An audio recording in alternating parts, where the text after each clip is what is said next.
எனக்கு தெரியாது. முத்தும் பாலும் ஒத்தி வச்சாலும் எப்படி இருக்குமோ அதே போல தெல்ல தெரிய சொல்லுங்க. வாங்க சொல்லுங்க.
கொஞ்சம் விவரமா சொல்லுங்க. அறிஞர் நினைப்பு எங்க இல்லைங்க. நாடு எத்தனை? நாடு என்ன 56. நாடு 56 தேசம்.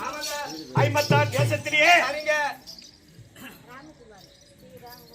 நீனே வாசி நீனே பாருங்க. அப்பா வர வாங்குற 1 ரூபா வரல எனக்கு.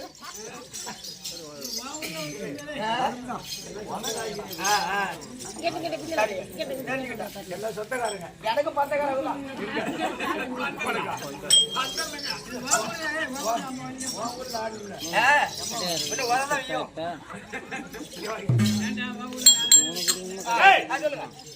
நாடு 56 தேசம். 56 தேசத்திலே தலைநகரமாகி விளங்கக்கூடிய வடகண்ட டெல்லியாகி அஸ்னாபுரி பட்டணத்திலே ஒரு பகுதியாகி விளங்கக்கூடிய அங்க தேசத்தை தகத்தோடு ராஜரிக பரிமாணம் செய்து கொண்டு வரக்கூடிய பெயர் கர்ண மகாராஜா.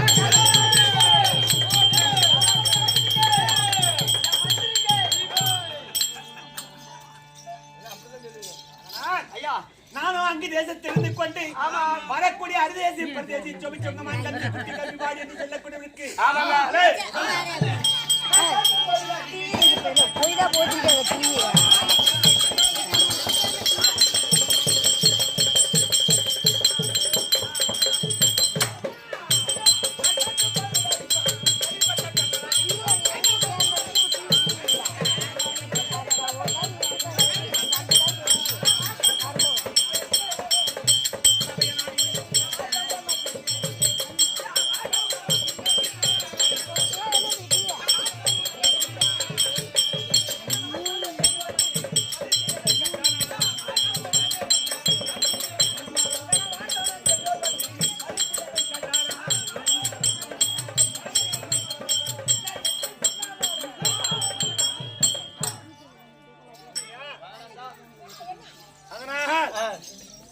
நானும் அங்கு தேசத்திலிருந்து கொண்டு வரக்கூடிய அரிதேசி பரதேசி சோபி சுகமாங்கத்து குட்டி கவிபாடி என்று சொல்லக்கூடியவருக்கு என்னுடைய வாய்க்கு நான் இல்லை என்று சொல்லாமலுக்கு வாரி வாரி வழங்கிக் கொண்டிருக்கிறேன்.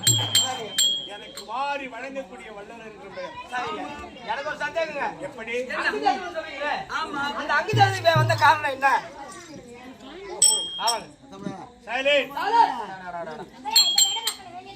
அங்கதேசம் என்று சொல்ல கொடுத்திருக்கிறதா? ஆமாங்க.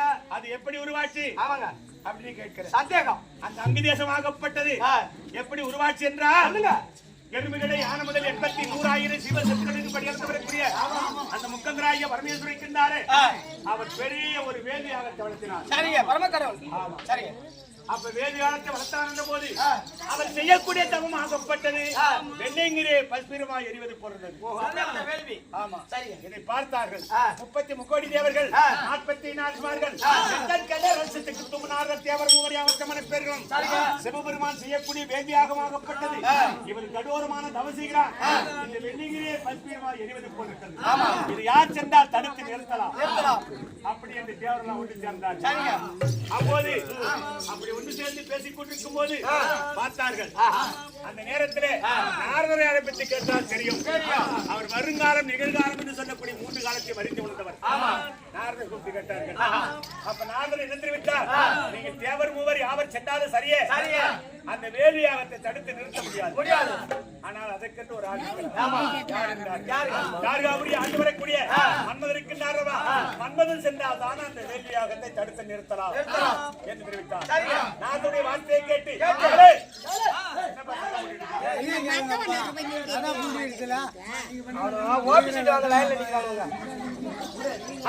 வார்த்தையை கேட்டு தேவரெல்லாம் வந்து சேர்ந்து மன்மதனை மறுபடியாக தீர்மானித்தார்கள். அப்ப மன்மதன் வந்தார். அவர் மன்மதன் வரும்போது என்ன செய்தார்? தன் தேவியாளாகிய ரதி தேவியை அழைத்து, பெண்ணே, உன் தந்தையார் செய்யக்கூடிய தவத்தை நான் நிறுத்த வேண்டும், போயிட்டு வாங்க விடை கொடு என்றார். அதற்கு அவர் என்ன தெரிவித்தார்? அவள் என்ன தெரிவித்தார்? ரதி, நீங்க போக கூடாது. நீங்க போய் அதாவது செட்டிலே ஏமானால் அதனால் பல கஷ்டங்கள் நேரும், ஆபத்து நேரும். நீங்க போக கூடாது என்று தடுத்து நிறுத்தினார் ரதி. அந்த ரதியினுடைய வார்த்தையை கேளாமல் தேவர்கள் அழைத்தார் என்று மன்மதன் இங்கே செல்ல, அப்ப சிவபெருமானுடைய வேள்விக்கு சென்றார் மன்மதன். அங்க சென்றவுடனே அவர் தவம் செய்து கொடுத்தார் சிவபெருமான். அப்படி முன்புறமா செல்லக்கூடாது என்று மன்மதன் அவர் பின்புறமாகவே சென்றார்.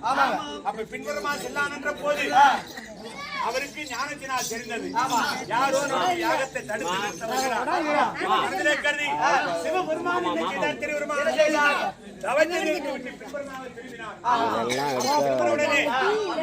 கண்ணுக்கு தெரிந்தது. சிவபெருமானுடைய நெற்றிக்கல் பெற்றவுடனே மன்மதன் பல்பீரமா அங்கே இருந்தார். மன்மதன் பல்பீரமா இருந்தார். மன்மதனுடைய அங்கத்தை கொண்டு போய் அங்க வைத்து எரித்தார்கள். அதற்கு அங்கதேசம். அப்படி அங்கதேசத்தில் இருந்து கொண்டு நான் வரக்கூடிய அருதேசி மருதேசி சோபி சொங்கமான் கட்டி குட்டி கவிபாடி சொல்லக்கூடியவனுக்கு வேண்டிய தான தர்மத்தை வழங்கிக் கொண்டு நீதி நேர்மையோடு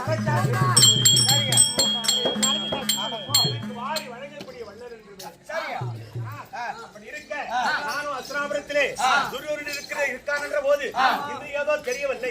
துரியோதன மகாராஜன் என்ன மறுபடியும் ஆத்தனை அழைக்கிட்டு விட்டு ரதம் தயாரா இருக்கிறது.